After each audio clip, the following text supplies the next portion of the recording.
dinámica y muy ordenada. Vamos a ver cada complicación relacionada con enfermedad renal crónica y a la vez la forma de resolverla. Presten atención porque les van a dar elementos diagnósticos, elementos terapéuticos muy importantes. Y enfermedad renal crónica, como lo hemos visto a lo largo de las clases, es una patología con una prevalencia muy alta en nuestro hospital. Y es más, como dijo el doctor Gebhardt la clase anterior, actualmente representa el número 1 de causas de consulta a la emergencia del hospital Roosevelt. Por lo tanto, necesitan saber de enfermedad renal crónica. Adelante, jóvenes, y muchas gracias. Gracias, doctor. Buenas tardes. Mi nombre es Albert Brown. Hoy vamos a ver, como el doctor mencionado, enfermedad renal crónica. Primero vamos a apreciar la programación. Siguiente, por favor. Donde primero vamos a ver la descripción de la enfermedad, algunos trastornos, algunas anomalías como cardiovascular, hematológicas, neuromuscular, nutricional y digestivo, endocrino, metabólico, y al fin de todo vamos a ver la valoración diagnóstica y tratamiento. Ok, primero, la definición. Vamos a ver la definición y algunas generalidades para orientarnos mejor hacia el tema. Las enfermedades renal crónicas, pues es un deterioro progresiva y a largo plazo de la función renal. Generalmente es mayor de 3 meses. Con esta definición podemos descartar 2 procesos fisiopatológicos que va a acompañar los tales son las anomalías de la función renal y el deterioro progresivo de la tasa de filtración glomerular. Como había mencionado, la filtración glomerular y la albuminuria tienen una relación estrecha con la insuficiencia renal crónica. Y esos 2 valores vamos a usarlo para determinar el estado o la etapa de la enfermedad. Hay que saber que el diagnóstico se basa en pruebas de laboratorios de la función renal, a veces seguido por una biopsia del riñón. Y el tratamiento, básicamente, enfocamos en las patologías de base, pero también incluye reposición hidroelectrolítico, control de la presión arterial, tratamiento de la anemia y varios tipos de diálisis y trasplante del riñón. De una vez quiero mencionar que los pastillas o medicamentos, o sea, de hipertensión son bastante importantes, como las ARAs y las IECAS, o sea, hay que saberlos. Veamos la epidemiología, primero hablando de los Estados Unidos, en Norteamérica y la Europa. La causa más frecuente de los CKD, o sea, Chronic Kidney Disease, lo que es el mismo como la enfermedad renal crónica, es la nefropatía diabética, casi siempre secundaria a la diabetes mellitus tipo 2. Generalmente los pacientes que son recientemente diagnosticados con CKD también presentan a menudo hipertensión. En los Estados Unidos, siguiendo con sus datos epidemiológicos, menos de 6% de la población del adulto presenta CKD en las etapas 1 y 2. 4.5% de la población en los estados presenta CKD en etapas 3 y 4. Hablando de Guatemala, como el doctor mencionó, hay una alta prevalencia. En el año 2019, a nivel mundial, o sea, a nivel nacional, hubo 2.835 casos, con una prevalencia de 9.245. Los departamentos con mayor número de pacientes tratados por cantidad de habitantes son Santa Rosa, Guatemala, Escuintla, Utiapa, Zacatepeques, etc. Esta enfermedad es dominante o predominante en ambos sexos, o sea, los hombres y las mujeres. Ok, a veces cuando hay ausencia, digamos, de una glomerulopatía primaria o nefropatía tubulointersticial, la CKD se atribuye a la hipertensión. Estos individuos se dividen en 2. El primer grupo son los pacientes con glomerulopatía primaria silenciosa, como el glomerulosclerosis segmentaria focal sin signos nefrótico o nefrítico. Y la segunda es cuando vimos que la nefrosclerosis progresa con la hipertensión, el cual hay una manifestación de enfermedad vascular generalizada. Siguiente. Ok, las fisiopatologías, este se divide en dos. La primera es mecanismo descadenantes mecanismo descadenantes específicos de la causa primaria, y la segunda es hiperfiltración e hipertrofia de las nefronas restante viable. Ok, hablando de las causas primarias como anormalidades en el desarrollo o la integridad del riñón, depósito de complejos inmunitarios e inflamaciones en algunos glomerulonefritis, o contacto con toxinas en ciertas enfermedades del túbulo y en el intersticio. Hablando de la hiperfiltración e hipertrofia, básicamente cuando tenemos un riñón, pues una nefrona viable, ¿sí? Este va a tener una adaptación a corto plazo donde va a compensar, pero eso solo puede ser a corto plazo.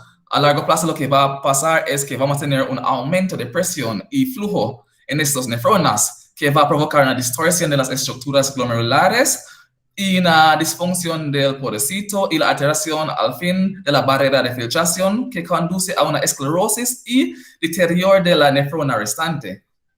En el siguiente diapositivo podemos observar un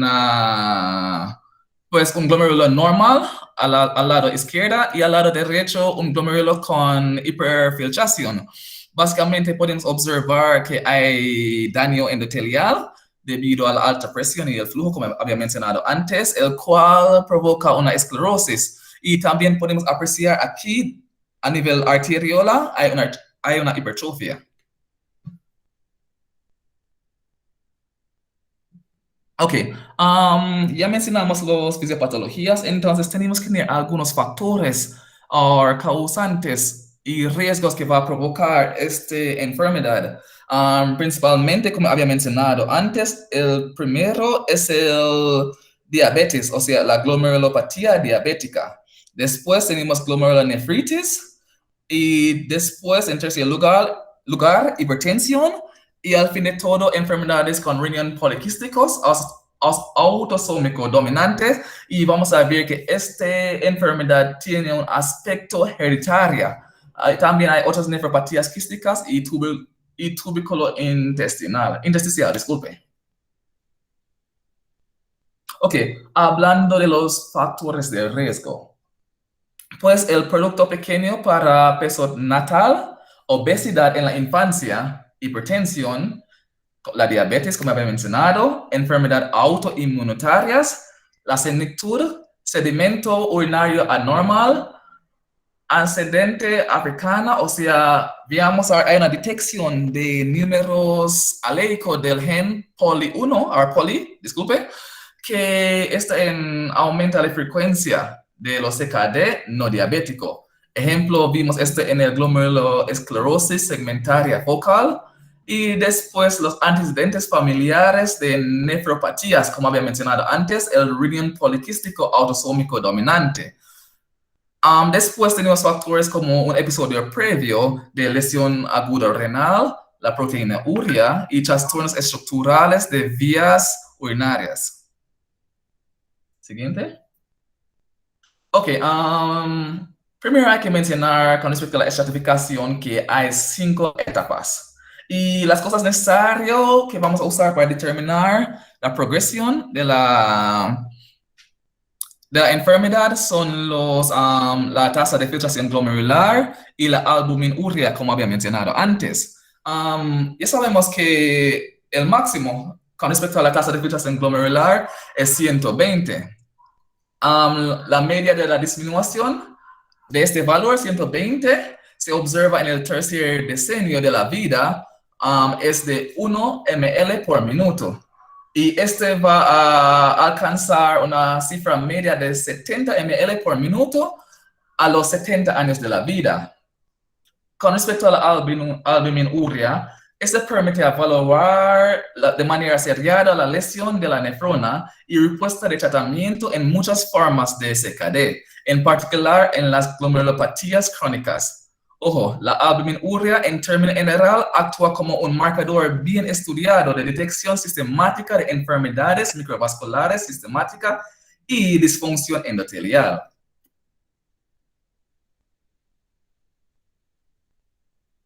Ok, ahorita vamos a observar una diagrama que sacamos de la referencia bibliográfica, o sea, Harrison, donde este diagrama nos muestra los cinco, aquí al lado izquierda, los cinco etapas de la insuficiencia renal crónica. Primero vimos E1 hasta E5. E1 es normal, básicamente, y hay una tasa de filtración mayor o igual a 90. En E2 hay una disminución leve, igual como en E3A. Y en E2 vimos que la tasa de filtración es entre 90 y 89.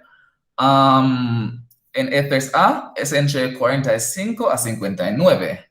Cuando hablamos de E3B, aquí sí hay una disminución moderado a grave.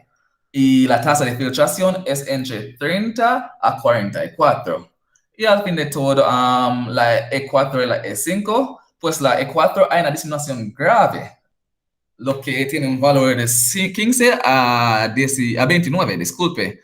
Y E5 es cuando hay una insuficiencia renal que tiene un valor menos de 15.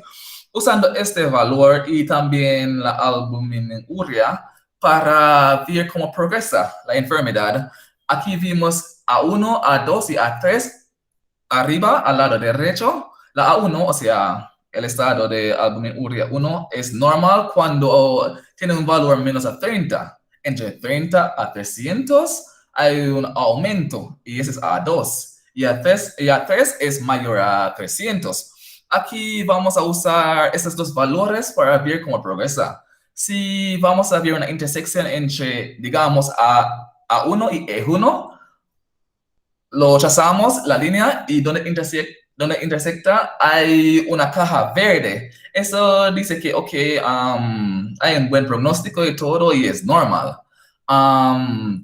Cuando intersectamos la A2 y la E1, vimos que, ok, hay algo de riesgo. Igual A3 y E1 igual hay mayor riesgo. Igual por los demás, vimos el E5, por ejemplo. Una vez está enlazada a la etapa de E5, hay una insuficiencia renal y la enfermedad ya está en un estado grave, digamos, a etapa grave. Ok, siguiente. Ok, siempre... Solo Albert, regresemos por favor en esta presentación en esta diapositiva, los elementos claves de la clase y de donde parte toda la división de lo que es enfermedad renal crónica es a partir de esta diapositiva que los doctores están mostrando. Cuando usted tenga un paciente bajo el que sospecha enfermedad renal crónica, usted lo primero que debe hacer es confirmar el diagnóstico y luego estadificarlo del estadio 1 hasta el estadio 5, dependiendo la tasa de filtrado glomerular que el paciente presente. ¿Por qué es sumamente importante esta categorización en 5 categorías diferentes? Porque el tratamiento y las complicaciones están asociadas a cada una de las categorías.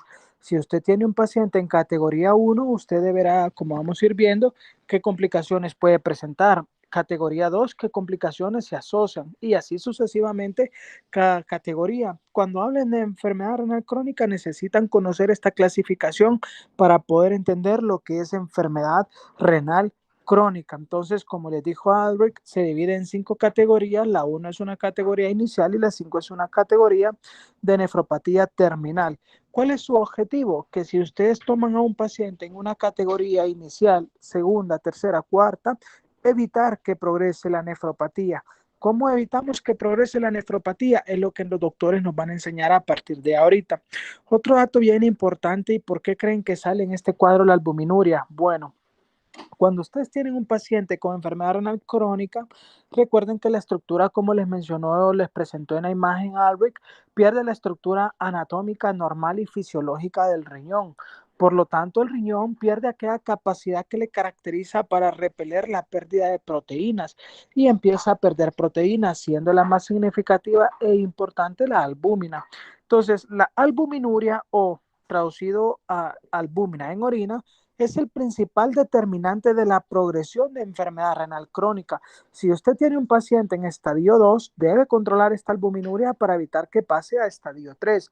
Y el principal predictor de riesgo cardiovascular, que es la principal causa por la que se mueren los pacientes con enfermedad renal crónica, es la albuminuria. Por eso, si se fijan que el que está en enfermedad estadio 5, aunque tenga una albuminuria estadio 1, ya tiene un riesgo alto, por eso está en rojo.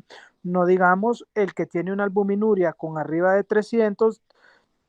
Recuerden que se clasifica en menos de 30, de 30 a 300 y más de 300. Si un paciente se presenta con albuminuria arriba de 300, aunque esté en estadio 3, como pueden ver, la imagen ya es un muy alto riesgo de progresión y de enfermedad cardiovascular. Por eso deben determinar la albuminuria siempre. Antes la albuminuria la hacíamos a través de un examen de orina de 24 horas. Actualmente tienen la ventaja de poder sacar la relación de albúmina creatinina en una orina al azar y poder hacer este cálculo de forma más simple, porque ya no necesitan tener al paciente acumulando orina 24 horas. Gracias, Albert. Continúe. Gracias, doctor. Ok, vamos a ver la uremia. Generalmente, el hígado, no, disculpe, el riñón nos ayuda a excretar varios productos metabólicos, tales como hidrosolubles, hidrofobias, ligados a proteínas, con cargas eléctricas, etcétera, ¿sí? ¿Y qué va a pasar si el riñón no puede? Vamos a tener una acumulación, básicamente. Y aquí dice, en el síndrome urémico interviene un gran número de toxinas que se acumulan al disminuir la tasa de filtración glomerular e incluyen productos de metabolismo hidrosoluble, como mencioné, hidrofobia, ligado a proteínas con cargas eléctricas, o no volátiles, nitrogenados sin cargas. Hay que saber que eso no solo afecta a causa una, digamos, acumulación de toxinas y cosas así, también que vamos a ver hay una disminución, hay una deficiencia de algunos funciones metabólicos y endocrinas que generalmente realizan los riñones. Y eso va a provocar anemia, desnutrición, anormalidades metabólicas de carbohidratos, grasas y proteínas. Además, con la insuficiencia renal cambian las concentraciones plasmáticas de muchas hormonas, como la hormona parotidia, la F23, lo que es Fibroblastic Growth Factor 23, lo que es el factor de crecimiento de fibroblastos 23, insulina, glucagón y hormona esteroides, disculpe. La disfunción renal progresiva se acompaña de empeoramiento de la inflamación sistemática. Se detecta mayor concentraciones de proteína C reactivo y otros reactivos de fase agudo. Ok, en resumen, la fisiopatología del síndrome urémico se puede dividir en manifestaciones en 3 esferas de la disfunción. La primera es las que son consecuencias de la acumulación de las toxinas excretadas por los riñones e incluyen productos del metabolismo de proteínas. La segunda es las que son efectos de la desaparición de otras funciones renales, como la hemostasis de líquido, electrolitos y la regulación hormonal, como vamos a ver más adelante. Y la tercera es la inflamación sistemática progresiva y sus consecuencias vasculares y nutricionales. Ojo, la uremia altera la función de todos los órganos y sistemas del cuerpo. La diálisis crónica reduce la incidencia y la gravedad de muchos trastornos. Y hablando un poquito de la diálisis, solo tomando una pausa. Generalmente vamos a realizar una diálisis cuando no hay otra intervención o no se puede. Yo recuerdo antes en como el año 2010, donde cuando hay una acidosis metabólica, en América lo que ellos quieren hacer primero, o sea, la principal cosa fue diálisis. Pero ahorita observamos que el bicarbonato de sodio puede ayudar a regular como afecciones o enfermedades como una pericarditis, también van a hacer diálisis y entre otros. Ok, hablamos de los trastornos electrolítico y acidosis. Generalmente el riñón ayuda en la homeostasis de sodio y agua. Y ya sabemos que desde Guyton que la cantidad de sodio que ingestamos es la cantidad que excretamos, ¿sí? Pero muchas nefropatías modifican el equilibrio glomerulotubular al grado que el sodio ingerido con los alimentos rebasado al eliminado en la orina, lo cual produce una retención de sodio y una expansión del volumen del líquido extracelular. Eso va a provocar una hipertensión, y el cual va a acelerar la lesión de la nefrona. En personas con CKD no se observa casi nunca hiponatremia, pero si aparece, se mejora, con restricción hídrica. Y hay que tomar en cuenta cuando hay una hiponatremia o hipernatremia, qué manifestación vamos a tener, principalmente neurológico, porque recordamos que el sodio es el cation que nos ayuda a provocar la despolarización de las células. Y esta manifestación es a nivel central, no periférico. Aquí yo tengo aquí que los diuréticos tiazídicos tienen poca utilidad en la CKD en etapas 3 y 5, de tal manera que pueden administrar también diuréticos de asas como la furosemida, la bumetanida y la torsemida. Ok, la homeostasis de potasio.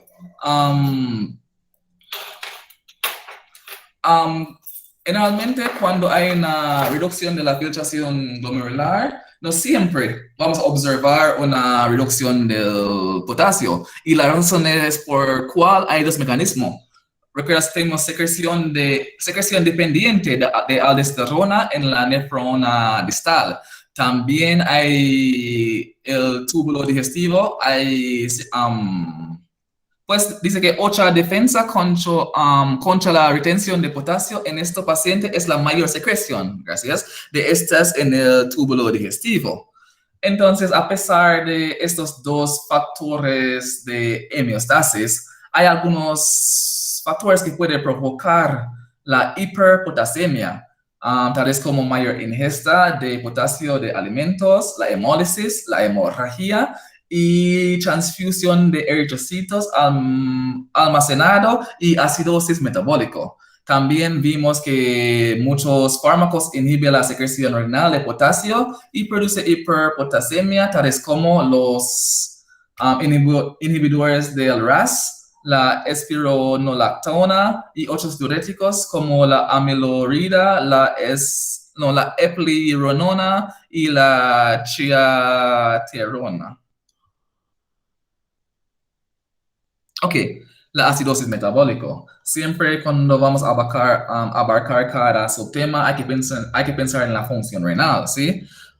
Recordamos que generalmente el cuerpo produce 1000 equivalentes por día por kilogramos de ácidos. Y aquí es donde nuestro riñón actúa como un buffer para eliminar a mantener la hemostasis. Entonces, si hay un daño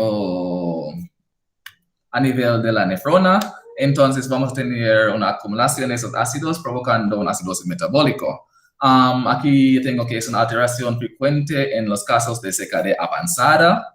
La mayoría de los enfermos acidifica la orina, pero produce menos amoníaco y por lo tanto no excretan la cantidad normal de protones. Hay que recordar que los dos principales mecanismos que usa el riñón normal es cuando se convierte el amoníaco a amonio, o sea, NH3 plus con el protón positivo, lo que significa acídico, a la amonia, lo que es NH4.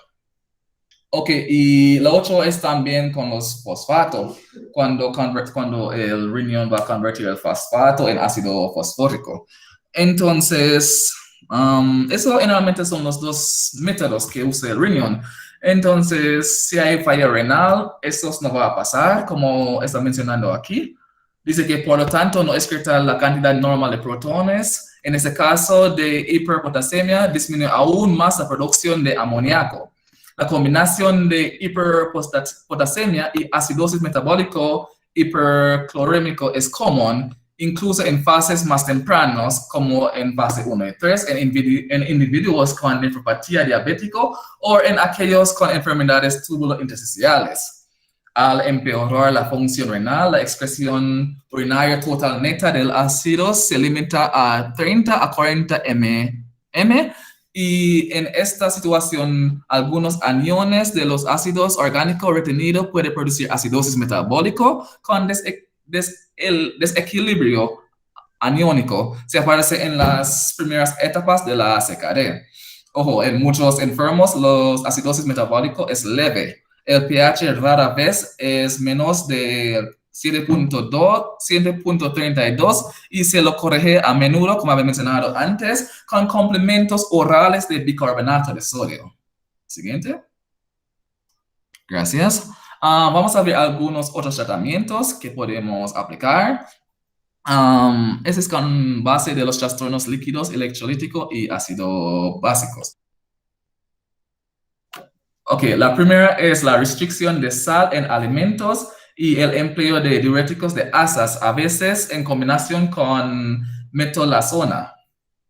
También en la hiperpotasemia responde a menudo a la restricción diético de potasio, uso de diuréticos caliuréticos y la interrupción de complementos de potasio y los fármacos que inducen retención de potasios como los ARAs y las IECAS. La hiperpotasemia resistente es indicación para considerar la diálisis, como mencioné antes, en algunos individuos con CKD, y eso es poco raro, o común, disculpe, poco común. La acidosis tubular renal y la subsecuente acidosis metabólica se tratan con bicarbonato sódico. Ok, vamos a ver trastornos de calcio y fosfato. Y como mencioné, cuando vimos estos temas, hay que ver la función renal normal y después los trastornos. Y yo recuerdo de Guyton que, aparte de la eritropoyetina que produce el riñón, otra cosa que produce es el 1,25-dihidroxivitamina D. Y ese es responsable, esa ayuda con la absorción de calcio en el estómago. Entonces, si hay una deficiencia porque el riñón está dañado, vamos a tener una disminución, una deficiencia de la absorción de calcio y la glándula parotidia va a detectar eso. Entonces, hay que recordar que el 99% del calcio, el reservorio es en el hueso. ¿Qué va a pasar? Básicamente, la glándula parotidia va a estimular la secreción de calcio, o sea, mucho calcio, básicamente yo digo que va a derretir el hueso, pero sí, va a provocar la secreción de calcio. Y eso también va a provocar una secreción también del fosfato. Aquí voy a leer que tengo aquí. Las complicaciones principales de las anomalías del metabolismo de calcio y fosfato en las nefropatías crónicas se observa en el esqueleto, el lecho vascular, con afección grave ocasionales de las partes blandas extraóseas. Las manifestaciones óseas del CKD, los principales mecanismos de la osteopatía se clasifican en los que son consecuencias de 1. Un recambio grande del hueso con mayores valores de PTH, o sea, la hormona parotidia, la osteomalacia por disminución de la acción de las formas activas de la vitamina D, como mencioné antes, y el menor recambio óseo con cifras de PTH bajas o normales, entre paréntesis, osteopatía adinámica o combinaciones de estas entidades. Y justo ahorita ya había mencionado lo del fosfato, como cuando la parotidia estimula la secreción del calcio, también vamos a ver una secreción también de fosfato. Ese es el mecanismo básicamente que va a pasar. Entonces, uno, la disminución de la tasa de filtración glomerular causa una excreción menor de fosfato, por tanto, hay retención de este también. Dos, los fosfatos retenidos estimulan la mayor síntesis de el factor de hormona de crecimiento de fibroblastos 23 por los osteocitos y el PTH y también el crecimiento de la masa glándulas parotídeas. Los menores valores de calcio ionizada, efecto de la supresión de la producción de calcitriol por el F23 y el riñón disfuncional, y también por la retención de fosfato, estimula la producción de PTH. La concentración reducida del calcitriol contribuye a la hiperparatiroidismo, porque causan hipocalemia y también por un efecto directo en la transcripción del gen de la PTH. Estos cambios empiezan a presentar cuando la tasa de filtración glomerular desciende por debajo de 60 mililitros por minuto. Eso explica lo que ya había mencionado antes. Ok, vamos a ver algunas cosas con el calcio, fósforo y el aparato cardiovascular. Hay un vínculo importante entre el hiperfosfatemia y el incremento de la mortalidad por problemas cardiovasculares en individuos en la etapa 5 del CKD y etapas anteriores. Veamos que la hiperfosfatemia y la hipercalemia se acompañan de mayor calcificación vascular. Podemos observar estudios de CT y rastreo de CT con haz de electrones indica que las personas con CKD tienen calcificación de las arterias coronarias e incluso válvulas cardíacas. Y hablando de las arterias coronarias y por la hipertensión también, generalmente eso provoca una arteriosclerosis en estas arterias, en diálisis, y vimos que eso provoca una arritmia, y esa es una de las principales causas de muerte en paciente que está en diálisis. Hay un vínculo entre la osteoporosis y la calcificación vascular. La hiperfosfatemia induce un cambio en la expresión genética en las células vasculares, hasta que muestran un perfil similar al de los osteoblastos, lo que conduce a una calcificación vascular e incluso osificación. Ok, ¿cuál es el tratamiento para los trastornos de metabolismo de calcio y fosfato? La medida óptima para la hiperparatiroidismo secundario y osteoitis fibrosa es la prevención. El calcitriol produce un efecto supresor directo en la secreción de PTH y también indirecto al aumentar la concentración de calcio ionizada. La cinacalcet origina una disminución dependiente de dosis de concentración del PTH y el calcio en la plasma en algunos pacientes. Siguiente. Ok, ahorita mi compañero va a empezar a presentar. Ok, vamos a hacer un paréntesis aquí, Albrecht. Voy a tomar la palabra mientras Esteban inicia. Elementos claves y fundamentales que ustedes deben llevarse en mente a partir de la clase del día de hoy. Si ustedes tienen un paciente con enfermedad crónica, cuando agarren su libro van a encontrar un cuadro que les dice que estos pacientes suelen presentar anemia. La gran disyuntiva que se presenta en la emergencia muchas veces es, bueno, mi paciente tiene creatinina y boom elevados, producto de una enfermedad renal aguda, como vimos en la clase previa, o producto de una enfermedad renal crónica. Bueno, ¿cuál es el primer paso que nosotros debemos hacer para determinar si mi enfermedad renal es aguda o es crónica? Debemos evaluar al paciente, por supuesto. Luego tenemos que ver todas estas complicaciones que Albrecht está mencionando. Ya sabemos entonces que en la enfermedad renal crónica, por el producto del hiperparatiroidismo secundario que existe, hay trastorno del fósforo y hay trastorno del calcio. Ya vimos cómo el sodio puede alterarse y causar retención de líquidos y edema, y ya vimos también cómo se modifica el metabolismo del potasio. También hemos estado viendo a lo largo que Ulrich ha estado presentando que incluso el propio síndrome urémico es responsable de la presencia de anemia en los pacientes con enfermedad renal crónica. Entonces, si nosotros tenemos la duda en la emergencia, ¿tendrá mi paciente enfermedad renal crónica o enfermedad renal aguda? ¿Cuál es la forma de saberlo, señores? Bueno, pidiendo estos elementos diagnósticos que acaba de mencionar Ulrich. Vamos a pedir una hematología a mi paciente. Si vemos que mi paciente tiene anemia, es probablemente porque el trastorno de enfermedad renal es crónico. Una enfermedad renal aguda no nos va a causar anemia en las primeras instancias, a no ser que esté asociado a otros componentes como anemia hemolítica en síndromes hemolíticos urémicos, pero es otro tema. Entonces, si yo veo que mi paciente tiene anemia y estoy tratando de dilucidar si es enfermedad renal aguda o crónica, la anemia, por todos los mecanismos que Albrecht nos contó, nos empieza a orientar nuestro cuadro a enfermedad renal crónica.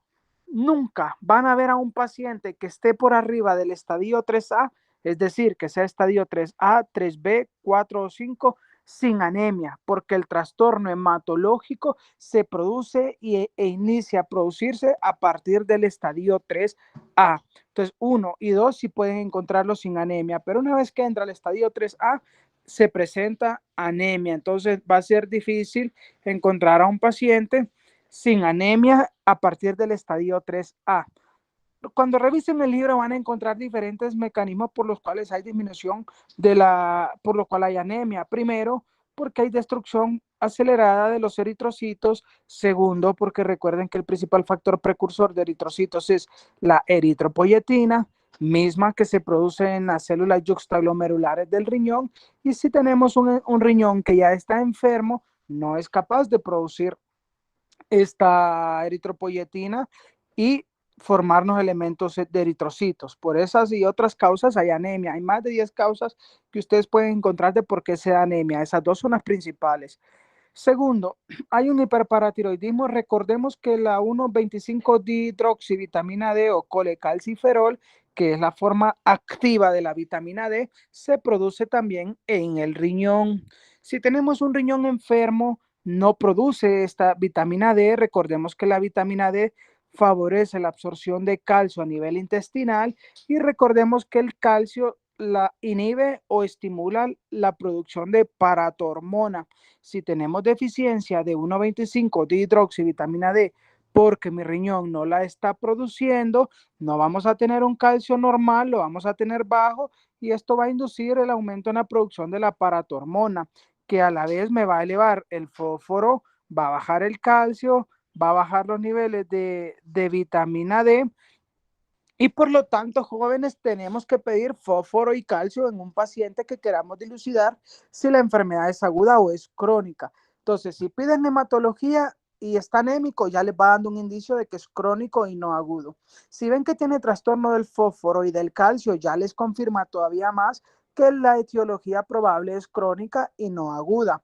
Nunca van a ver a un paciente por encima del estadio 3B sin que presente trastorno mineralo-óseo, que es esto que estamos hablando, trastorno del fósforo, del calcio y del potasio.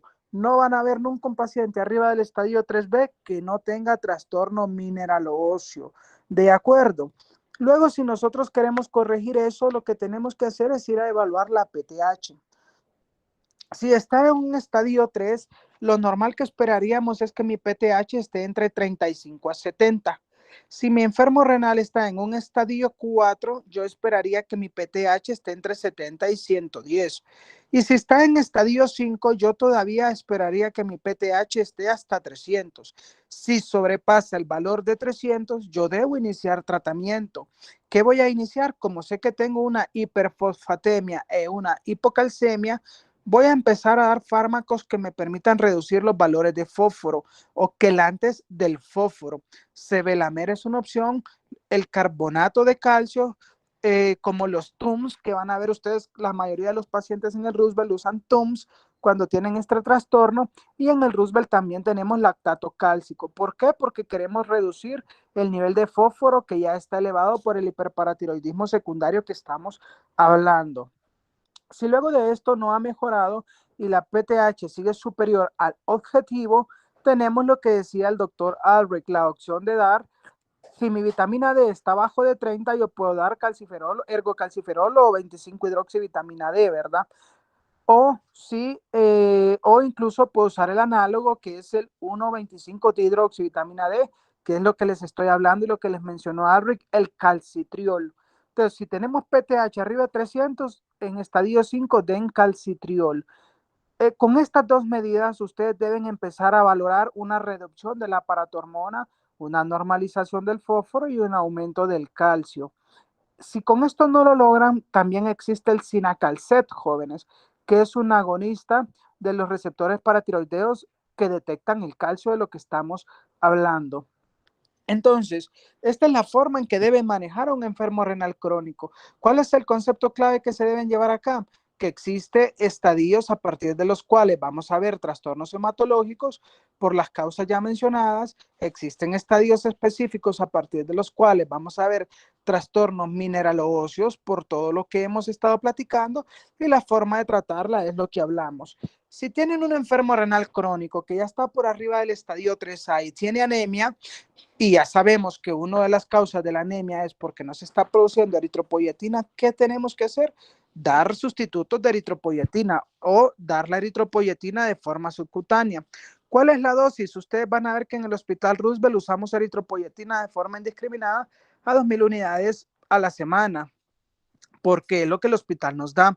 Pero la dosis ideal debe ser de 80 a 120 unidades de eritropoyetina por kilo de peso su paciente. Y esto repartido en 3 administraciones a la semana. Entonces, por eso es que ven ustedes que los enfermos renales crónicos tienen calcitriol, tienen TUMS, tienen otros quelantes del fósforo y les estamos inyectando eritropoyetina semanalmente.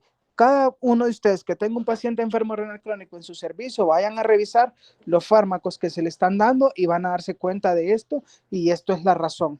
¿Cuál es el tercer elemento que les va a permitir dilucidar si es enfermedad renal aguda o crónica? Una orina con sedimento, ¿verdad? Una orina con sedimento activo nos indica que ya hay un daño establecido en el riñón. Gracias, jóvenes. Esto era el aporte en esta parte, hasta este apartado de la clase. Ahora le vamos a dar la oportunidad al compañero para que continúe. Gracias, Albert. De nada, doctor. Bueno, muchas gracias, doctor, por los aportes que nos dio ahí. Siguiendo con las anomalías que vamos a estar observando en un paciente con enfermedad renal crónica, empezamos con las anomalías vasculares. Estas son las causas principales de mortalidad y morbilidad en todos los pacientes con todas las etapas dentro de la enfermedad renal crónica, ¿verdad? Vamos a ver que son tres. La primera, que es la enfermedad vascular crónica. La enfermedad vascular isquémica, seguimos con la insuficiencia cardíaca y luego con la hipertensión y la hipertrofia del ventrículo izquierdo. Para empezar con la enfermedad vascular isquémica, pues tenemos que los factores de riesgo son los cambios estructurales en los vasos arteriales, que se da por la rigidez provocada por la misma hipertensión y la calcificación, porque el doctor mencionaba que se disminuye la absorción de calcio dentro del intestino, sí, pero el problema de esto es que con el fósforo elevado y con la hormona paratiroidea se va a fomentar la resorción ósea. Entonces sí va a haber calcio, pero no va a haber una buena regulación de él, y por lo mismo se puede provocar la calcificación dentro de los vasos o también dentro del mismo corazón, ¿verdad? Porque se pueden hacer calcificaciones de las válvulas, más que todo mitral y aórtica. Luego, siguiendo con esto, los factores de riesgo relacionados con la enfermedad renal crónica son la anemia, la hiperfosfatemia, el hiperparatiroidismo, el FG23 elevado, apnea del sueño y la inflamación generalizada. O sea, todos estos trastornos que vamos a estar viendo en un paciente con enfermedad crónica, renal crónica, van a hacer que la enfermedad vascular isquémica se agrave. Y el libro mencionaba que en estos pacientes el riesgo de que estas enfermedades produzcan mortalidad o morbilidad grave es de 10 a 200 veces mayor que en pacientes que no tienen la enfermedad, ¿verdad? Entonces, desde aquí ya podemos tomarnos una idea de qué tan grave va a ser la anomalía cardiovascular que nos va a provocar esta enfermedad crónica.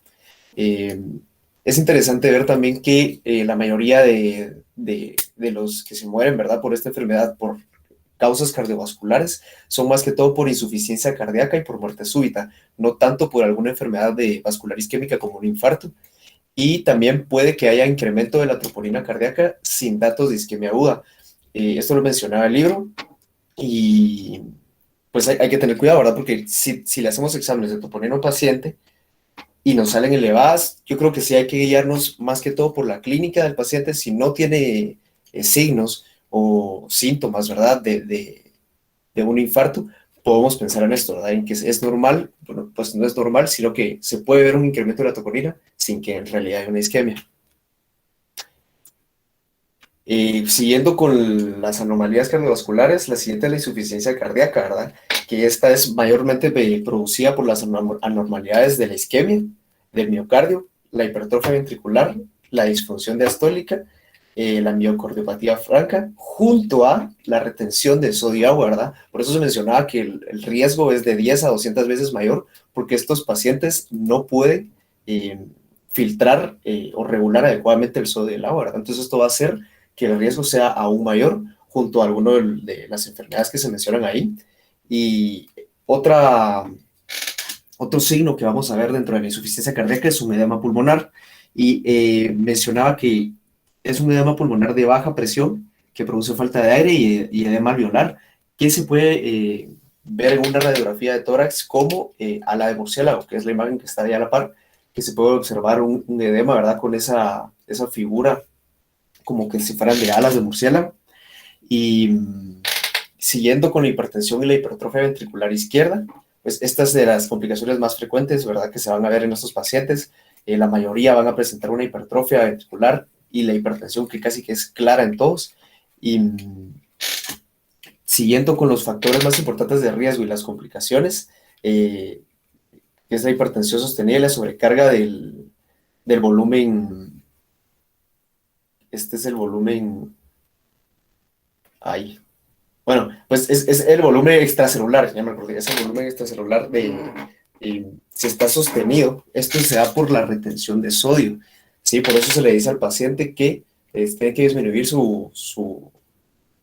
como que su sodio dietético, porque como no se excreta, se va a retener, y cuando se retiene, pues se aumenta, ¿verdad? La osmolaridad y se va a producir un edema y se va a dar por este volumen del líquido extracelular. La ausencia de la hipertensión puede indicar una función deficiente del ventrículo izquierdo, y por otro lado la hipotensión está relacionada a un pronóstico peor. Esto se da más que todo en etapas tardías y se le llama así como causalidad inversa, porque la hipotensión en sujetos bajo diálisis puede ser un signo de riesgo y de mortalidad. Entonces se mencionaba en el libro que para que se le hiciera diálisis incluso se debía de considerar que el paciente esté en etapa tardía, que tenga hipertensión, y todo eso porque mejoraba el diagnóstico y mejoraba incluso como que el beneficio de la diálisis, porque no se le puede hacer diálisis a un paciente que está hipotenso, que va a terminar peor. Aparte, lo que les mencionaba ahorita, que la restricción del sodio alimenticio, se le tienen que dar diuréticos, y aparte, si ya el paciente está en una etapa grave, la eliminación de líquidos por diálisis va a mejorar incluso la hipertensión y la hipertrofia ventricular. En el tratamiento de las anomalías cardiovasculares se debe tomar como meta una presión arterial de 130/80 milímetros de mercurio, pero esto se debe lograr sin efectos adversos. O sea, se tienen que utilizar medicamentos que logren bajar la presión arterial a 130/80 sin provocar que el paciente pues tenga mayores anomalías, ¿verdad? Por estos mismos medicamentos. La primera medida terapéutica debe ser la restricción del sodio, que es lo que les mencionaba. La utilización de IECAS y ARAS, esto se los mencionaba Alric. Mencionaba en el libro, ¿verdad? Que tienen un beneficio, aparte de mejorar la hipertensión, porque disminuyen el daño progresivo y la disminución de la filtración glomerular. Pero eso sí, se tiene que ir tomando progresivamente la filtración glomerular, porque si ustedes les dan estos medicamentos y observan que se observa una disminución de la filtración, se tienen que interrumpir estos fármacos.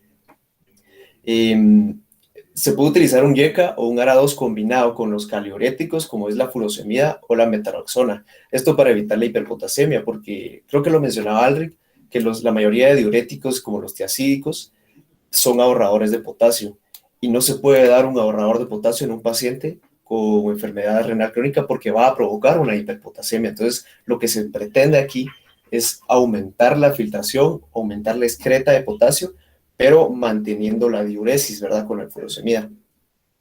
Esto, más que todo, es ya en casos graves, pero se menciona en el libro que la modulación de los factores de riesgo habituales son la primera medida terapéutica para evitar las anomalías cardiovasculares. Estos factores de riesgo habituales son los mismos, ¿verdad? Que ya conocemos en pacientes sanos, como el no fumar, el hacer ejercicio, mantener una dieta saludable, etc.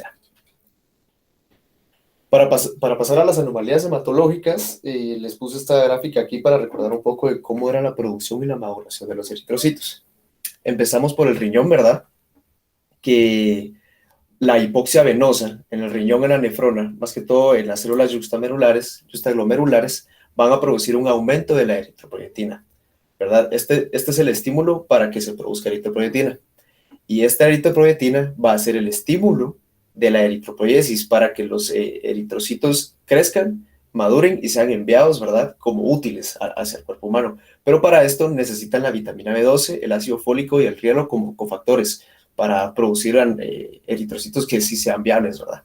Y aquí suben los eritrocitos ya con todo este ciclo. Entonces, si tenemos a un paciente que tiene enfermedad renal crónica, pues este riñón no va a tener esa misma capacidad de poder producir esta hormona.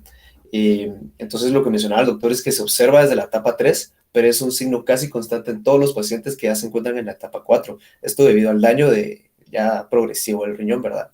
La primera causa es la producción insuficiente de eritropoyetina, que fue lo que yo les expliqué, pero en el cuadro a la par mencionan otras causas de anemia que no son directamente por la deficiente producción de eritropoyetina, ¿verdad?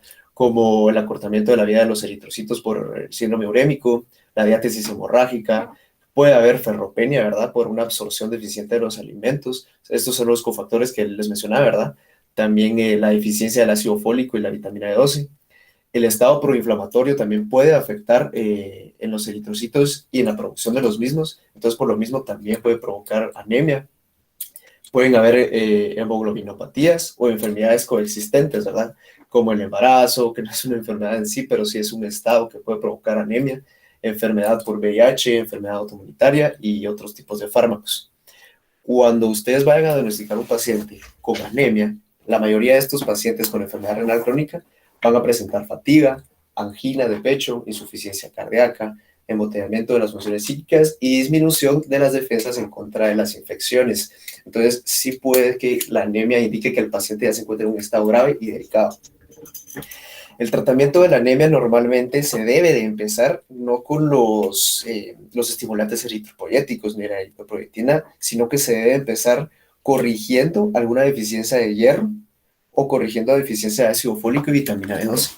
Entonces, por lo mismo, se deben de hacer exámenes sobre cómo está la transferrina y la ferritina sénica, que, por ejemplo, en un paciente con anemia, que es ferropénica, la transferrina va a estar aumentada porque es la que transporta el hierro, ¿verdad? Y si no hay hierro, pues la transferrina va a estar aumentada. Y la ferritina sérica, que es más que todo los almacenes de hierro en la sangre, ¿verdad?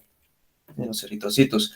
Si tenemos un paciente con la transferrina normal y ferritina sérica normal, luego debemos de asegurarnos de que exista buenos niveles séricos de vitamina B12 y de ácido fólico, porque así, ya teniendo estos valores de forma correcta, que sí hay almacenes de hierro, de B12 y ácido fólico, ya podemos empezar a dar un estimulante eritropoyético, porque si damos un estimulante eritropoyético y no están estos cofactores, pues no se van a producir los eritrocitos, ¿verdad? Hay que tener cuidado con los estimulantes eritropoyéticos, ya que elevan el riesgo de apoplejía en pacientes con diabetes mellitus 2 y también pueden provocar episodios tromboembólicos. Entonces, cuando ustedes tienen un paciente, que son la mayoría que tienen enfermedad renal crónica y aparte con diabetes mellitus 2, se debe comparar beneficios-riesgos de administrarles estimulantes eritropoyéticos, ¿verdad? La meta de la hemoglobina debe ser de 100 a 125 gramos por litro. Esto es importante. Aquí vamos a ver qué tanto está funcionando nuestro tratamiento ante una anemia. Siguiendo con las anomalías hematológicas, está la hemostasia. Las alteraciones que vamos a ver en la hemostasia van a ser más que todos los tiempos de sangría prolongados, la menor actividad del factor plaquetario 3, anomalías en la agregación y adherencias plaquetarias con menor consumo de protrombina. Las manifestaciones que van a verse con este tipo de hemostasia anómala, ¿verdad? Va a ser una tendencia de hemorragias y equimosis, pérdida de sangre considerable en incisiones quirúrgicas, menorragia y hemorragia. Entonces, lo que vamos a tener aquí es un paciente que sangra rápido, ¿sí? Porque hay anomalías en los tiempos de sangría, pero también hay pacientes que muestran susceptibilidad a la tromboembolia por hipoalbuminemia y pérdida renal de factores anticoagulantes. Entonces, aquí es importante en el tratamiento individualizarlo y estudiar a cada paciente por separado, no solamente pensar que un paciente con enfermedad renal crónica va a estar sangrando, ¿verdad? Va a tener tiempos de sangrías prolongados. Entonces, incluso el libro lo dice, ¿verdad? Que puede haber coexistencia de trastornos hemorrágicos con trombosis. Estos trastornos se pueden corregir temporalmente con desmopresina, bolsas de crioprecipitados, estrógenos conjugados intravenosos, transfusiones o con la misma eritropoyetina, ¿verdad? Y en caso de que el paciente esté sangrando, se le puede dar heparina regular de alto peso molecular, pero se le tiene que ajustar al tiempo de tromboplastina, porque si no podemos agravar, ¿verdad?, el trastorno de la hemostasia del paciente. Siguiendo con las anomalías, las siguientes son anomalías neuromusculares. Y estas más que todo son de origen urémico, ¿verdad? El síndrome urémico va a afectar gravemente el sistema neuromuscular, pero lo va a ir haciendo progresivamente, ¿verdad? Entonces, esto se puede observar desde la etapa 3 y los signos tempranos son alteraciones de memoria, concentración y sueño. En etapas superiores, el paciente puede mostrar irritabilidad neuromuscular con hipo, calambres y fasciculaciones y contracciones musculares. Ya en una insuficiencia renal avanzada, no tratada más que todo en la etapa 5, se puede presentar asterexis, mioclono, convulsiones y coma. Aquí ya existe más que todo un déficit de los neurotransmisores, ¿verdad? Y puede haber también daño incluso en los nervios y músculos que van a provocar la asterexis y los demás trastornos musculares. La neuropatía nerviosa periférica al alcanzar la etapa 4, que llega a ser la afectación más sensitiva y en miembros inferiores distalmente. Entonces, el paciente puede referir, ¿verdad?, que pierde sensibilidad, pero no pierde movilidad, más que todo en las piernas y desde los dedos para arriba, ¿verdad?, porque es progresivo. Mencionaba también el síndrome de las piernas inquietas, que el paciente va a referir que tiene como cosquilleos o siente algún tipo de, ¿cómo decirles?, como la misma debilidad, ¿verdad?, en las piernas. Entonces, ellos dicen que se mejora este sentimiento moviendo las piernas, ¿verdad? Entonces, por eso se le llama el síndrome de piernas inquietas. Normalmente las anomalías musculares, neuromusculares, se resuelven con la diálisis, por lo mismo que les mencionaba, de que como son de origen urémico, con la diálisis pues se va a regular, ¿verdad? O se va a desechar todas estas toxinas y van a disminuir estos tipos de afectaciones. Mencionaba el hilo que los signos estos de neuropatía periférica sin otra causa aparente, como lo es la diabetes mellitus, son indicación firme para el trasplante renal. Siguiendo con las anomalías, tenemos las anomalías nutricionales y digestivas, ¿verdad? En estas se presenta el hedor urémico, que es como un olor de orina en el aliento del paciente, y disgeusia, que el paciente puede referir que tiene un sabor metálico en la lengua. El síndrome urémico va a presentar la gastritis, la enfermedad péptica y ulceraciones, que estas van a conllevar a dolor abdominal, náusea, vómito, ahí estaba escrito, pero es vómito y hemorragia gastrointestinal. Y la retención de las mismas toxinas urémicas van a causar anorexia, náusea y vómito. Esta acidosis metabólica que presentan los pacientes en la enfermedad renal crónica, junto con las citocinas inflamatorias, van a provocar un aumento en la catabolia de proteínas. Entonces, si se catabolizan las proteínas, lo que va a producir es la misma anorexia o la desnutrición proteínico-calórica. Entonces, al paciente lo que se le puede decir también es que disminuya su cantidad de proteínas ingeridas en la dieta, pero hay que tener cuidado en que no se llegue a un estado de desnutrición por la misma catabolia de las mismas. Y esta desnutrición, ya cuando el paciente está en desnutrición, es indicación para el tratamiento de sustitución de la función renal, ya sea con diálisis o con trasplante renal, ¿verdad?, dependiendo de la etapa y la progresión de la enfermedad. para saber qué tan grave está el paciente. El libro mencionaba que los índices útiles es un diario de la alimentación del paciente. Se le debe hacer valoración subjetiva del peso corporal. Esto es del peso corporal magro, sin contar el edema, y las cuantificaciones de nitrógeno proteínico en la orina. Las anomalías endocrino-metabólicas van a ser, primero, la alteración del metabolismo de la glucosa, ¿verdad? Porque va a haber un incremento leve o moderado de la insulina. Esto es porque la insulina se excreta en el riñón y si disminuye la función de filtración del riñón, pues no se va a estar secretando la cantidad que se necesita de insulina, ¿verdad? Entonces puede haber un incremento de la misma. Ahora bien, con los fármacos antihiperglucémicos, es necesario reducir sus dosis, lo mismo que con la insulina, ¿verdad? Porque si no se va a estar excretando la insulina y ustedes le siguen metiendo la misma dosis de insulina, va a haber un aumento de ella, ¿verdad? Entonces se tienen que reducir las dosis de los antihiperglucémicos. Mencionaba el libro que la metformina y las sulfonilureas están totalmente contraindicadas si la tasa de filtración glomerular es menor del 50% de lo normal del paciente. Como una alternativa a estos fármacos antihiperglucémicos, mencionaba los inhibidores de SGLT2, que son los inhibidores de los transportadores de sodio-glucosa en los túbulos proximales, porque estos disminuyen los niveles de glucosa y aparte muestran otro beneficio que es la estabilización de la tasa de filtración glomerular. Entonces, lo que hacen estos fármacos prácticamente es disminuir la absorción en los túbulos proximales de glucosa. Entonces, si un paciente es diabético, va a ser beneficioso porque la glucosa se va a estar excretando sin que se absorba. Y estos no necesitan como tanto cuidado como los demás antihiperglucémicos. Dentro de las anomalías endocrinas están los estrógenos en las mujeres. Porque antes, doctor, disculpe, sí, solo para pasar al siguiente punto, aprovechando que tocó el tema del tratamiento de la diabetes en falla renal crónica. En términos generales, digamos, y para fines evaluativos, tomando en cuenta que la base de donde los van a evaluar es Harrison, digamos que lo que ha dicho está bien. Sin embargo, no es del todo correcto en la actualidad. Se ha demostrado ampliamente que el uso de metformina puede ser incluso beneficioso en pacientes con falla renal crónica, toda vez la tasa de filtrado glomerular aún esté arriba de 30 mililitros minutos. Lo único que hay que tener cuidado es con la dosis que uno va a administrar al paciente. Un paciente que uno tiene con un 40 de tasa de filtrado no le puede dar los 2 gramos de metformina que hay que darle a cualquier otra persona con diabetes mellitus que no tenga falla renal crónica o que tenga por lo menos más de 60 de tasa de filtrado glomerular.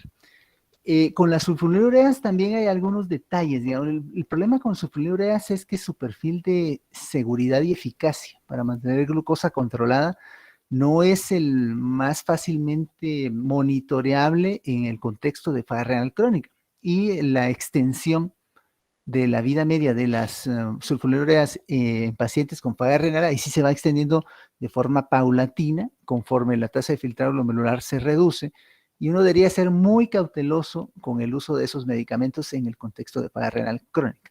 Entonces, dejemos a sulfonilureas ya de lado como contraindicación, metformina como una contraindicación relativa en base al conocimiento actual, o sea, al día de hoy, no en base a lo que ustedes están leyendo con el Harrison, que tienen como base de texto. Y también al día de hoy, en relación a los inhibidores de SGLT2, resulta que hace 2 o 3 días ya se aprobó el uso de dapaglifosina como tratamiento, o un poquito más, tal vez la semana pasada, como tratamiento de falla renal crónica, independientemente si el paciente es diabético o no. O sea, un paciente que tenga una falla renal crónica con estadio, un KDOQI 3, un KDOQI 4, uno podría utilizar dapaglifosina, 10 miligramos al día, para retrasar o detener la evolución en la disfunción renal de ese paciente. O sea, ya es parte del tratamiento también para pacientes con falla renal crónica, así como lo discutimos cuando hablamos de falla cardíaca, que es parte del tratamiento de falla cardíaca, independientemente si el paciente es diabético o no. Entonces, aquí sí mucha atención con el conocimiento actual en relación a esa familia de medicamentos, porque lo más seguro o probable es que efectivamente todas las moléculas, o la mayoría al menos de esta familia, empiecen a tener también aprobación para el uso como tratamiento de la falla renal crónica de los pacientes, independientemente si son diabéticos o no. Y hay una familia de medicamentos orales que son los inhibidores de DPP-4, que se podrían utilizar también a dosis reducida, a excepción de la linagliptina. La linagliptina no requiere ajuste de dosis y es bastante útil, incluso en pacientes que tienen falla renal crónica en estadio terminal, es decir, que requieren soporte dialítico. Lo utilizamos con bastante frecuencia, si lo requiere el paciente en combinación con insulina a dosis variables, pero bueno, solo quería apuntar a estos datos para que ustedes tengan también el conocimiento más actualizado en relación a esto. Por favor, sigamos adelante, doctor. Perfecto, gracias doctor por su aporte. Bueno, pero les mencionaba que en los estrógenos en las mujeres van a ir bajando, ¿verdad? Y estos bajos valores van a provocar anormalidades menstruales, infecundidad y la imposibilidad de llevar el embarazo a término. Entonces, en todo caso, si existe una paciente, mujer, que quiere quedar embarazada, pero es enferma renal crónica, debe consultar con su nefrólogo y aparte con su ginecólogo para evaluar qué tan beneficioso sería para ella o qué opciones tiene, ¿verdad? Porque la tasa de aborto espontáneo se da desde 40 milímetros por minuto de la filtración para abajo, ¿verdad? Entonces es muy riesgoso esta decisión en las mujeres con esta enfermedad. Y con los hombres lo que va a haber es una disminución de la testosterona, entonces los hombres pueden referir disfunción sexual y oligospermia. Esto también les va a inhabilitar el éxito con un embarazo.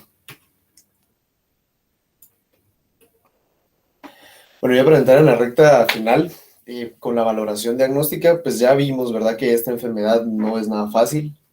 Son muchos los factores que debemos de tomar en cuenta, que la anamnesis y la exploración física deben ser muy detallada, ¿verdad?, con los valores que nos puedan presentar los pacientes desde tiempo atrás, como la creatinina y el boom, hasta cómo tenemos el paciente ahorita.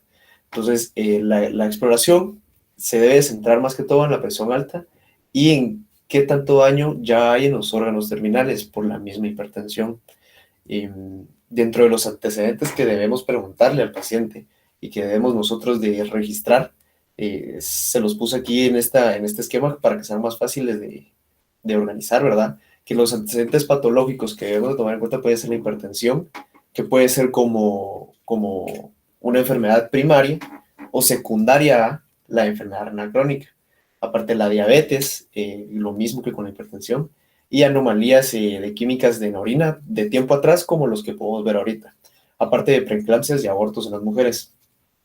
Los antecedentes en los hábitos importantes son el consumo de drogas, que es casi lo mismo que con los antecedentes farmacológicos, ¿verdad?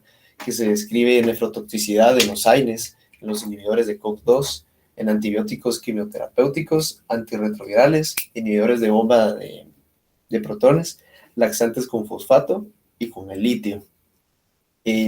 También en los antecedentes farmacológicos me gustaría agregar el uso de materiales de contraste, como los materiales de contraste iodados, que son también nefrotóxicos y hay que tener mucho cuidado en si se utilizan o no, pero eso lo vamos a ver más adelante. Los antecedentes familiares que debemos tomar en cuenta también es si algún familiar ha sufrido de nefropatías, y los síndromes de Alport o Fabry y la cistonosis, más que todo, son por anomalías genéticas. Entonces, pero igual es importante registrarlos. Dentro de los estudios de laboratorio que vamos a tirarnos a hacer con los pacientes, estos deben ser orientados más que todo a buscar el factor causal, porque aquí ya, o sea, si ya tenemos la tasa de filtración glomerular y registrados el aumento de la creatinina y el boom, lo que tenemos que hacer es ver por qué este paciente tiene enfermedad renal crónica, ¿verdad? Entonces, a eso vamos a dirigir más que todo los estudios. Se debe cuantificar de forma serial la función renal, porque dependiendo de esto vamos a ver qué tan crónica es la enfermedad del paciente y qué tan rápido se está deteriorando el riñón, ¿verdad? En pacientes que tenemos con glomerulonefritis, debemos de valorar si existe alguna enfermedad autoinmunitaria como lo es el lupus o alguna enfermedad viral como la hepatitis B o C o incluso el VIH. Dentro de los pacientes debemos de pedir en las químicas el calcio, el fósforo, la vitamina D y la PTH, por lo que les mencionaba el doctor Velázquez, ¿verdad? Que estos van a estar muy alterados y más que todo en etapas graves. Aparte de la hemoglobina, el hierro, la B12 y el ácido fólico por la misma anemia, ¿verdad? Entonces, estos más que todo son los laboratorios que debemos de centrarnos.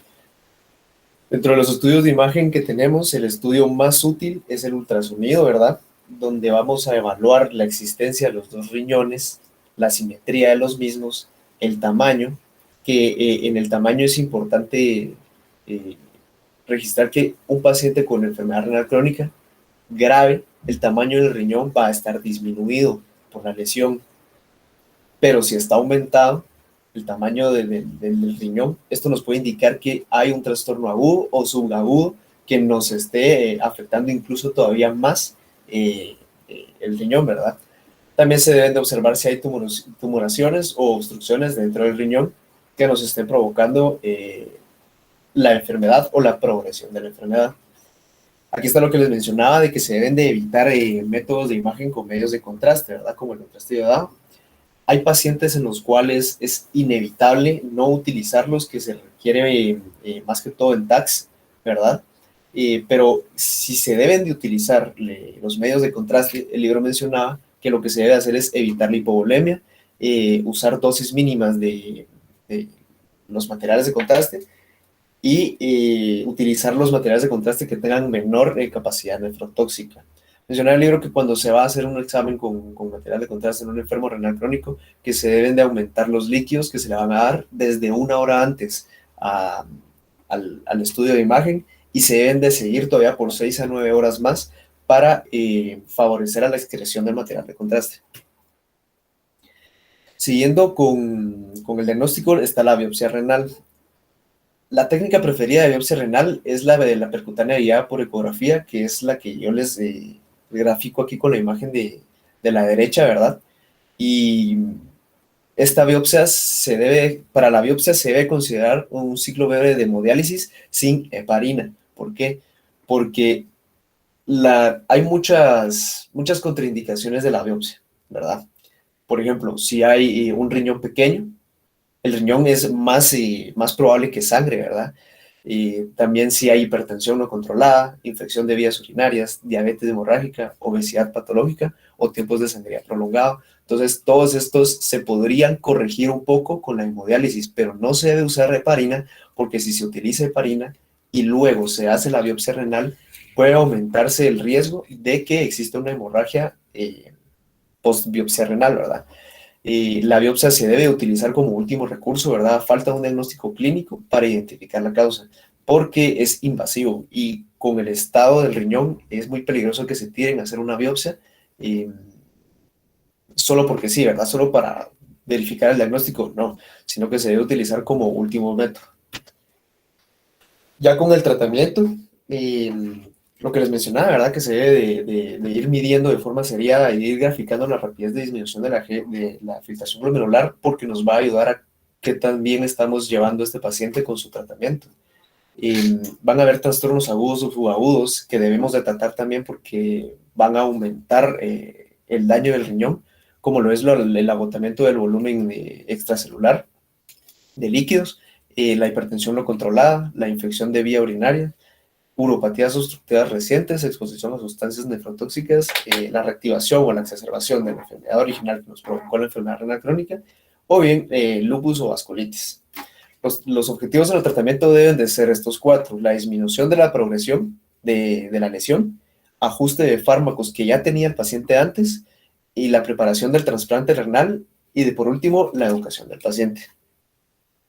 Con el primer objetivo, que es la disminución de la progresión de la enfermedad renal crónica, se debe de reducir la hipertensión intraglomerular y la proteinuria, porque esta hipertensión intraglomerular va a provocar que se incremente el daño glomerular, ¿verdad?, dentro de las arterias aferentes y eferentes. Entonces, el efecto renoprotector de los antihipertensivos se tiene que medir por la reducción ulterior de la proteinuria. Y la presión arterial, creo que ya se los había mencionado, debe de ser 130/80 como ideal. Se pueden utilizar IECAs y ARAs para identificar la progresión de la enfermedad, para disminuir la hipertensión. Y en ausencia de una respuesta en ambas, el libro mencionaba que se pueden dar combinados, ¿ya? Y en caso de aumentos progresivos de creatinina, se deben administrar antagonistas de conductos de calcio, como lo es el diltiazem y el verapamilo. Con el ajuste posológico de los fármacos, en los fármacos que tienen el 70% de excreción extrarrenal, o sea, que no se excretan en el riñón, no es necesario hacer un ajuste posológico. Aquí mencionaba el libro, ¿verdad?, lo de no utilizar metformina, pero ya vimos que el doctor nos actualizó, ¿verdad?, con la información de ahora, pero la meperidina y los hipoglucémicos orales también no se deben de utilizar. No se deben de utilizar iguaraines por su efecto nefrotóxico. Se deben de considerar las dosis o cambios de medicamentos en antibióticos, hipertensivos y antiarrítmicos. Y para esto le está el link de abajo, que yo me metí a ver cómo es, ¿verdad? Y en este link de abajo está todos los medicamentos con sus dosis y sus beneficios en pacientes con enfermedad renal crónica. Entonces me parece una herramienta muy útil. Y otra cosa que les mencionaba, ¿verdad?, lo de evitar los medios de contraste nefrotóxicos. Para la preparación del trasplante, las indicaciones claras para un trasplante deben de ser pericarditis, encefalopatía, calambres de difícil control, anorexia, náusea no atribuible a úlceras gástricas y signos de desnutrición y anomalías hidroelectrolíticas, ¿verdad? Es simple, ¿verdad? Porque si se va a hacer un trasplante, ya podemos ver con estas indicaciones de que es en casos ya graves. El paciente se va a ver mal, y se va a confirmar con la filtración glomerular, la tapa del paciente, y así vamos a ver qué tan necesario es el trasplante. Ya por último, la enseñanza del enfermo, que no es menos importante, ¿verdad? Se debe de hacer la intervención con un grupo multidisciplinario, ya que, pues, como vimos, no es una enfermedad fácil, ¿verdad? Y que se va progresando hasta la muerte. Mencionaba el libro, y esto me gustó, que cuanto más sepa el enfermo sobre la hemodiálisis, diálisis peritoneal y el trasplante renal, serán más fáciles y adecuadas sus decisiones. Y aparte, otro punto importante es la orientación y enseñanza temprana a los miembros de la familia, para que estos puedan ayudar incluso si se necesita hacer una diálisis en la casa, ¿verdad? Ya para terminar, este resumen que nos lo compartió el doctor Velázquez, ¿verdad?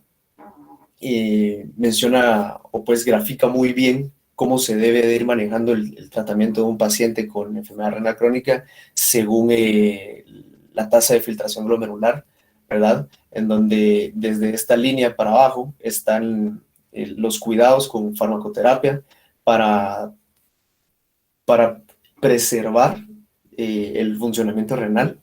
Y aparte de arriba están el tratamiento de soporte, ¿verdad? Que es más que todo de síntomas, y cuidados paliativos ya cuando se tiene una filtración glomerular muy disminuida. Si pueden observar, desde una filtración glomerular de 15 para más abajo es cuando se debe de empezar a pensar en un tratamiento de reemplazo renal, ya sea la diálisis o el trasplante, pero antes se debe de intentar disminuir la progresión de la filtración glomerular con estas medidas farmacológicas que ven aquí. La primera es la dieta y los hábitos de vida, ¿verdad? Que es lo mismo como en todos los pacientes estén sanos, tengan esta enfermedad, que deben de consumir altas proteínas, disminuir su consumo de sal, tener actividad física, la pérdida de peso, más que todo en los obesos, y el tabaquismo, ¿verdad?, que se debe evitar a toda costa, y el tratamiento farmacológico, ¿verdad?, que están aquí bien descritos, como los antagonistas de SGLT2, también los bloqueadores del RAS, y también para los riesgos cardiovasculares, que son más que todo los que van a afectar más la filtración glomerular, ¿verdad? Están aquí todos descritos, como los diuréticos, los antihiperglucémicos, los que van a tratar una hiperlipidemia. Y pues eso, no sé si el doctor Velázquez quiere detallar más a fondo esta gráfica que nos compartió. Gracias, Esteban. Muy bien hecha la presentación de su parte también. Esteban trasladó a ustedes la información correspondiente al otro grupo de complicaciones que pueden presentar los pacientes con enfermedad renal crónica. Estos pacientes engloban una gran cantidad de patologías que realmente ustedes pueden ver a través de la presentación, y los doctores trataron de hacerlo de la forma más simple y más organizada, y creo que el trabajo estuvo bastante bien hecho. Esta imagen que muestra Esteban en este momento es solamente el resumen de lo que hemos estado hablando a lo largo de la clase. Recuerden que el objetivo principal al final de todo es prevenir la progresión de la enfermedad renal. Cualquier sustancia, cualquier fármaco, cualquier actividad que pueda favorecer la progresión debe ser eliminado. La parte que contribuyó el doctor Juan Pablo, una parte muy valiosa, realmente que las actualizaciones son así. Y pues es la parte que nosotros también tenemos que apoyarles a ustedes para que conozcan los puntos actuales del tratamiento. Yo los felicito a ambos y pues realmente vamos a dejar muy bien explicada la imagen y vamos a dejar un tiempo para preguntas o dudas que surjan en algún